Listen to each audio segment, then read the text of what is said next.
Kienu bosta dawk li ħadu l-opportunità u żaru l-Forti ta' Sant'Angelo l-ħadd filgħodu hekk kif Heritage Malta organizzat Open Day fil-Forti.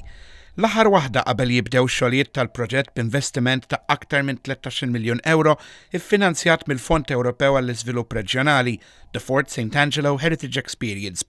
Dan il-proġett se jinvolvi r-restawr tal-Forti u l-iżvilupp tiegħu f'sit ta' attrazzjoni fil-qalba tal-Port il-Kbir.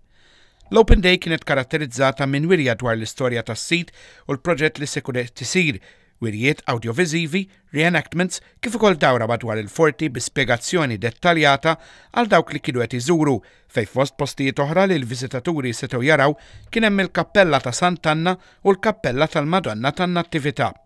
Dan l-istazzjon tkellem ma' uħud minn nies li kienu qed iżuru din il-ġawra storika ta' pajjiżna marbuta ma' tantx rajiet storiċi u monumentali għal pajjiżna.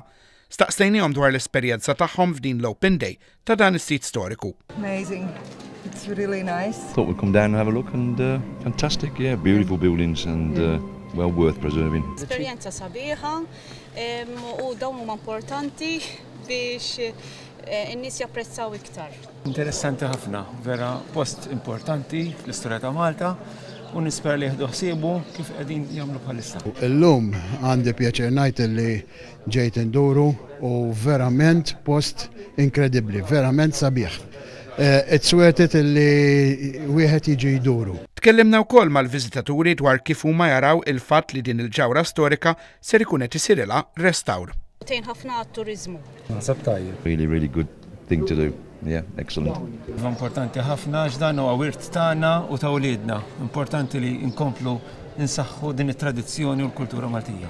Ħafna mill-wirt nazzjonali tagħna qiegħed jintilef imħabba nuqqas forsi ta' restawr, speċjalment mill-ġenerazzjoni żagħżugħa li telha llum. U hemm bżonn li wieħed jagħmel l-almu tiegħu biex anke fl-iskejjel jgħalmu fuq dal-wirt nazzjonali tagħna. Angela Mikallef minn Forti Sant'Angelo għal Net News.